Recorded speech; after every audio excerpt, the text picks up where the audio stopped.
কিভাবে মূলা আর বেগুন দিয়ে তেলাপিয়া মাছ রান্না করব সেই ভিডিওটাই আপনাদের মাঝে শেয়ার করব। অনেকেই বলে কিন্তু মূলা দিয়ে মাছ রান্না করলে মূলার গন্ধ লাগে। মূলার গন্ধ লাগবে না, সেভাবেই আমি মাছ রান্নাটা করব। আশা করি আজকের ভিডিওটি আপনাদের কাছে ভালো লাগবে। ভিডিওটি স্কিপ না করে ছোট্ট একটা লাইক দিয়ে ভিডিওটি দেখার জন্য অনুরোধ রইল আপনাদের। হ্যালো এভরিওয়ান, আসসালামু আলাইকুম, welcome back to my channel. আপনারা সবাই কেমন আছেন? আশা করি যে যেখানে আছেন অনেক অনেক ভালো আছেন, সুস্থ আছেন। আমি আলহামদুলিল্লাহ ভালো আছি।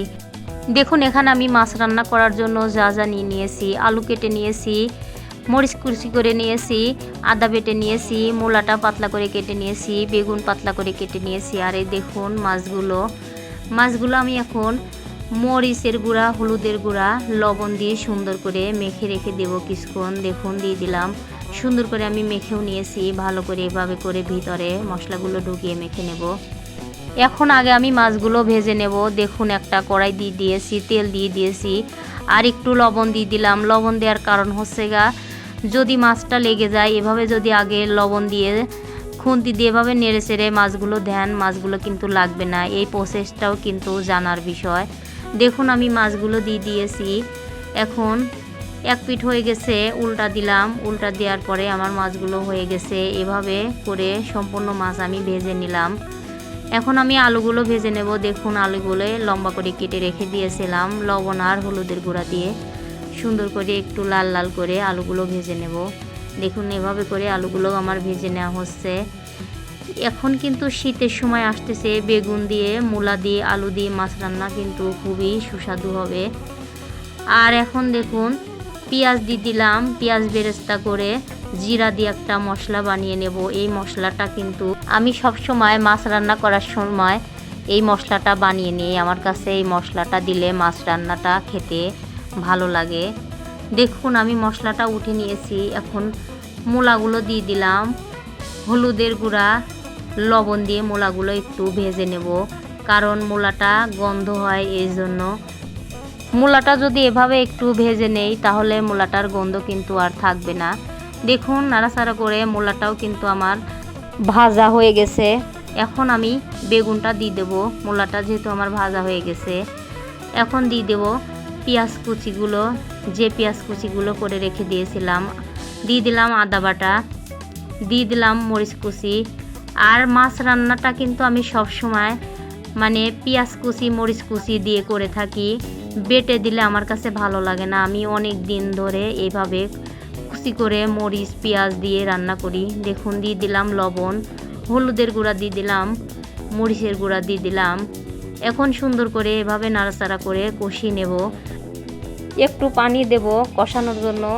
দেখুন, একটু পানি দিয়ে দিলাম। তরকারিটা যত বেশি কষাবো ততই কিন্তু ভালো লাগবে। আর আমার ভয়েসের মধ্যে যদি কোনো খারাপ লেগে থাকে অবশ্যই ক্ষমার দৃষ্টিতে দেখবেন সবাই। আর একটু মাছের মশলা দিয়ে দিলাম। রাঁধুনি যে মাছের মশলাটা আছে ওই মশলাটাই আমি দিয়ে দিলাম। মশলাটা অনেকেই কিন্তু ব্যবহার করে থাকি, আমরা অনেকেই এই মশলাটা খেতে পারে না। আমি সব সময় মাছ রান্না করলে এই মশলাটা ব্যবহার করে থাকি। দেখুন, আর একটু পানি দিয়ে দিলাম। এভাবে করে সুন্দর করে কিন্তু কষিয়ে কষিয়ে রান্নাটা করব।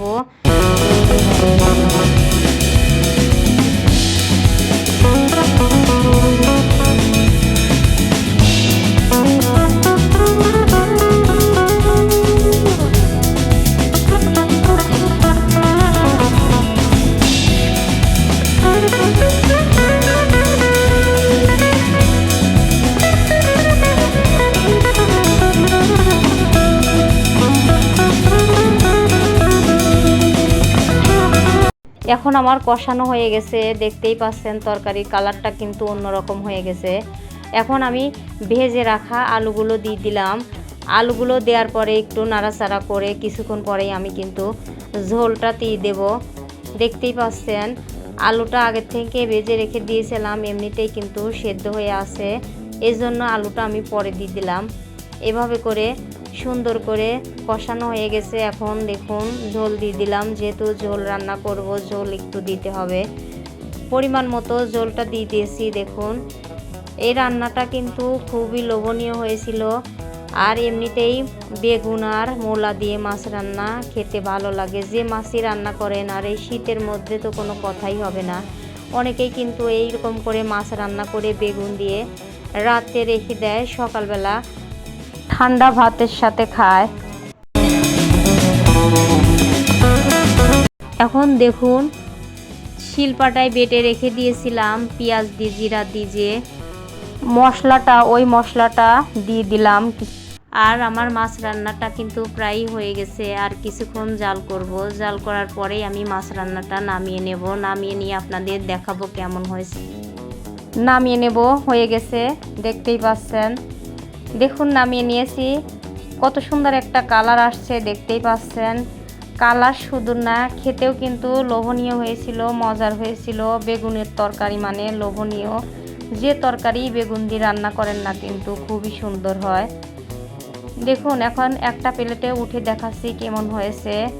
আমার মাছগুলো ভাঙে নাই, মূলাগুলো কিন্তু একটু আস্তে আস্তে আছে। আর পুরাতন ভাই বোনদের বলি অবশ্যই আমার ভিডিওটা ফুল ওয়াচ করে দিবেন। এভাবে করে দেখুন সম্পূর্ণ মাছ আমার প্লেটে উঠানো হয়ে গেছে। তবে ভিডিওটা আজকের মতো এখানেই শেষ করছি। অন্য একটা নতুন ভিডিও নিয়ে আপনাদের মাঝে দেখা হবে।